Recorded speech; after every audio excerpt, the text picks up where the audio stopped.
Selamat siang rekan-rekan, ketemu lagi di video kali ini kita bahas menu setting dari printer Surcolor F10030.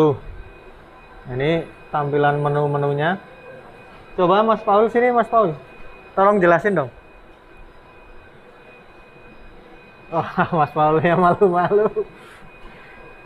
Ini tampilan dari layar printer F10030 ya, teman-teman. Di sini kita bisa lihat nih lebar kertas. Ini saat ini kita yang pasang lebarnya 1590. Sebenarnya printer ini maksimal di angka 1,8. Terus yang kedua ini adalah tampilan tinta. Tintanya ada dua. Jadi ini tinta utama, ini yang cadangan. Jadi jika tinta utama habis, otomatis yang aktif nanti tinta cadangan di sini. Di sini udah printer ini udah dilengkapi dengan temperatur ya. Di sini ada sensornya temperatur, suhu sekarang udah 23 derajat. Di sebelah sampingnya ini humidity-nya 65%. Di sini juga ada menu heater sama ini temperatur yang disetting. Nah, di sini printer ini juga ada schedule cleaning. Schedule cleaning itu jadi si printer nanti otomatis detect jika print headnya jelek. Ini bisa kita setting ini berapa jam, berapa menitnya. Di sini juga ada flatten gap. Flatten gap itu sama seperti seri-seri sebelumnya, jarak antara kertas dengan print head. Ini kondisi printer sekarang ini ready to print ya. Ini kalau mau kita offin, nah sekarang offline, jadi kita bisa nggak bisa kirim desain. Ini kalau kita mau onlinein lagi. Nah, kita mulai dari menu dulu. Nah, ini menu utamanya, teman-teman. Ada general setting, media setting, maintenance, supply status, replacement part, dan printer status. Untuk di general setting sendiri, di sini ada settingan dari LCD, ya, timer, language, printer. Di bagian printer setting sendiri, kita ada sensor wrinkle, margin, job connection, media, nozzle check, heater, dan sebagainya. Untuk maintenance settingnya di sini ada cleaning settingnya. Nah, ini yang bagus ini di threshold clogging nozzle. Ini bisa kita atur berapa sih print head si printer kita nya akan otomatis cleaning jika minimal nozzle-nya yang clogging itu kita aktifkan ya. Untuk settingan standar ini kita isi 5 ya. Nah, di sini juga bisa cleaningnya bisa kita setting mau diulang berapa kalinya apabila masih kurang bagus.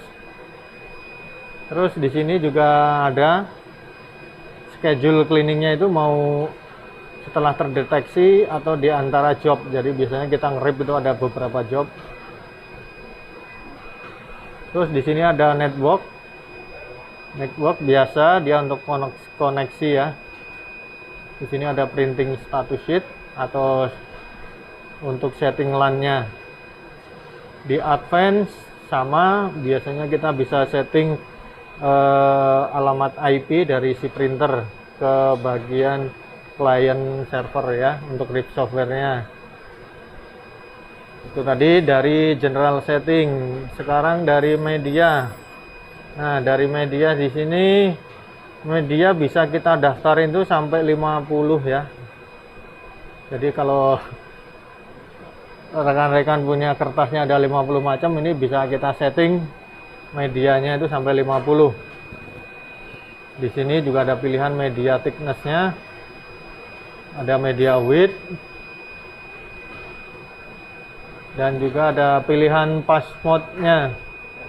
Di settingan advance di sini kita bisa atur heaternya on atau off otomatis, ada temperaturnya berapa, ada settingan fan, ada drying time, dan juga flatten gap. Jadi begitu kita nanti melakukan setting media di sini, nah itu tadi pilihannya masih sama seperti printer-printer Epson seri sebelumnya. Di sini ada print length management, di sini ada counter ya. Jadi nanti di printer itu ada kayak semacam kilometernya. Nah, yang terbagus dari printer Epson ini untuk print head adjustment itu semuanya dilakukan otomatis. Karena di bawah carriage itu ada kameranya ya Mas Paul. Jadi kayak head alignment, fit adjustment itu udah dilakukan secara otomatis. Nah, itu tadi dari media setting. Sekarang di sebelahnya ada maintenance. Di maintenance ini kita bisa print head nozzle check. Jadi untuk ngecek si kondisi nozzle dari print head sendiri, ada pilihan print head cleaning, ada cleaning maintenance part, ataupun print head nozzle limitation. Yang tadi itu yang di setting 5 tadi bisa di on atau off. Di sini juga ada replace waste ink tank atau maintenance part. Setelah general setting, media setting, maintenance. Di sini ada supply stage. Nah, di sini ada produk dari si tintanya. Di sini nanti kalau berkurang akan berkurang. Untuk kondisi sekarang karena tintanya itu masih penuh ya, jadi kondisinya masih bagus. Masih full. Nah, untuk yang lain di sini ada wiper roll. Wiper roll itu yang di dalam, nanti kita cek. Di sini juga ada replace part informasinya. Jadi kalau mesin-mesin yang lama itu kadang counternya nanti kan harus lewat Chevrolet. Jadi kalau ini nanti di sini muncul di sini counternya. Kapan harus kita rekomendasi diganti. Sini ada printing status, ada software versinya, ada printer name-nya, bisa kita namain, ada error log. Ini belum ada error, jadi karena mesin masih baru ya. Ada operation report juga. Nah, di operation report ini yang tadi saya bilang, di sini kita bisa mengetahui dari kilometer printingnya. Jadi misalkan printer ini udah jalan 33 meter persegi. Untuk total media fit length-nya itu udah 468 meter ya. Carriage pass-nya baru 900 karena ini mesin masih baru. Nah, ini dari menu general. Di sebelahnya di sini ada fit to cut position. Jadi printer ini kan untuk motong kertasnya ini kita bisa majuin. Jadi dari sebelah sini kertas itu kita majuin berapa senti, kita bisa masukkan dari sini. Ini areanya dari 75 cm plus minusnya ya. Jadi kita bisa majuin kertas sebelum kita potong. Di sebelahnya ada lampu. Jadi ini lampu kalau saya nyalain dia nyala dan mati. Di sebelahnya lagi di sini ada yang tadi untuk offline dan online. Kalau offline berarti kita tidak bisa kirim rip desain. Kalau kita onlinein, nah ini ready to print. Di sebelahnya ada maintenance, sama seperti yang menu di dalam tadi. Ini ada print head cleaning, print head nozzle limitation. Nah, kalau kita mau ngelakuin, kita tinggal jalanin next saja. Terus yang paling terakhir di sini ada printer status. Ada sama seperti tadi, masih soal tinta, sama wiper roll dan lain-lain.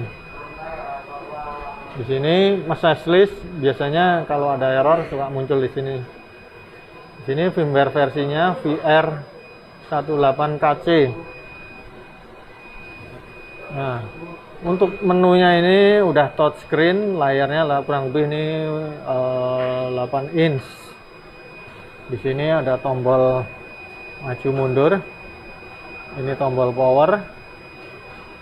Nah, untuk consumable, coba bukain sini ul. Untuk consumable ini di sini ada apa mas? Ini ada wiper roll ini. Ini bisa kita bilang wiper roll atau head cleaning set. Cara gantinya ini tinggal ditarik. Coba diangkat mas Paul. Ini kalau udah ditarik tinggal diangkat. Nah, ini jatuhnya termasuk consumable. Coba diangkat lagi, keluarin. Nah, ini consumable-nya seperti ini. Oke, terima kasih. Untuk di bagian dalamnya ada spitting. Dan ini ink pump ya. Ink pump. Ini head cleaning set. Dan ini untuk purging. Di selanjutnya nggak ada lagi. Ininya masih pakai belt. Ini beltnya.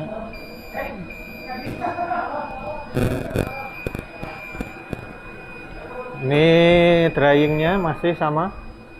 Dryingnya dia double untuk memastikan si kertas benar-benar kering. Udah. Nah, itu untuk tampilannya. Terus di sini waste ink botolnya di sini udah dilengkapi dengan timbangan di sini. Jadi ini kalau mau ganti tinggal dibuang. Printer ini juga datang udah diinstal. Jadi kita tinggal turunin aja dari palet. Untuk packing tintanya masih sama. CMYK. Boxnya 10 liter.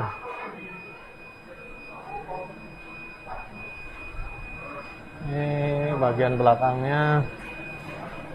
Ini unloadnya. Untuk bebannya ini maksimal 60 kilo ya. Ini untuk ngilangin kotoran-kotoran di kertas, bisa dibersihkan. Koneksi LAN, lampu.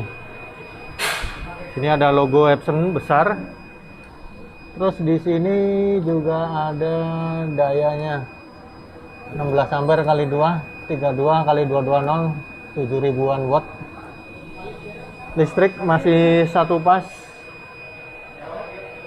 Bagi teman-teman yang mau ada pertanyaan tentang seputar mesin ini juga udah terdaftar di Badan Koordinasi Pemberantasan Rupiah Palsu. Jadi ada izin kuota supalnya.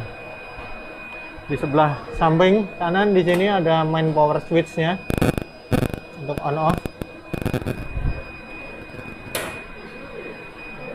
Untuk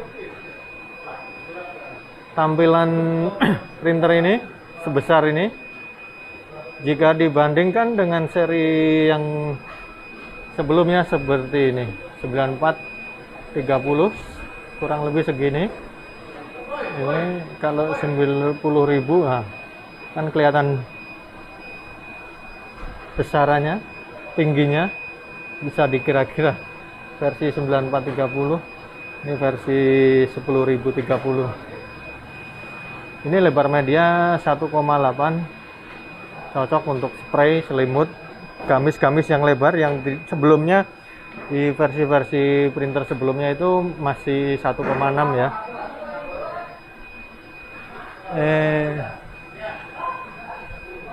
Untuk bagian headnya di sebelah kiri kalau parkir, coba Mas Anda tinggal di open aja dari sebelah kiri lalu diangkat. Nah, di sini print headnya itu udah les pakai kunci ya, jadi ini bisa kita kendorin pakai tangan. Print headnya ada lap, ada 4 CMYK. Apa? Ini capping. Oh ya, ini cappingnya mungkin digeserin kayak tadi, bisa Mas Chandra? Nah, ini kita mau coba lihat posisi cappingnya.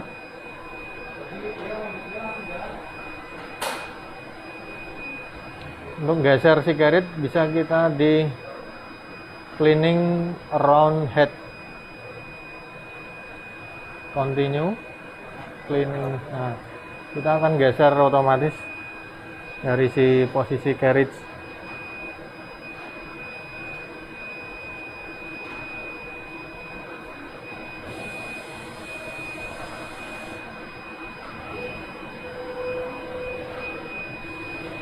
Kelebihan printer ini salah satunya dari sistem print headnya itu. Coba Mas Chandra dibuka lagi. Jadi alignment print headnya itu dari tengah itu warna black. Nah ini sebenarnya dia ini ada 8, cuman yang dipasang 4. Nah untuk print head yang tengah, jadi kita ambil dua di sini. Nah ini black, di luarnya nanti warna yellow atau magenta, terus di luarnya lagi ada warna magenta dan cyan. Jadi untuk permasalahan printer-printer sebelumnya kan print head itu bergerak dari kanan ke kiri itu urutannya bisa bikin bending gitu. Tapi dengan ini kita mau geser printing bidirectional nggak akan terjadi bending karena susunan print headnya udah diperbaharui. Itu posisi print head. Kita lihat bagian cappingnya.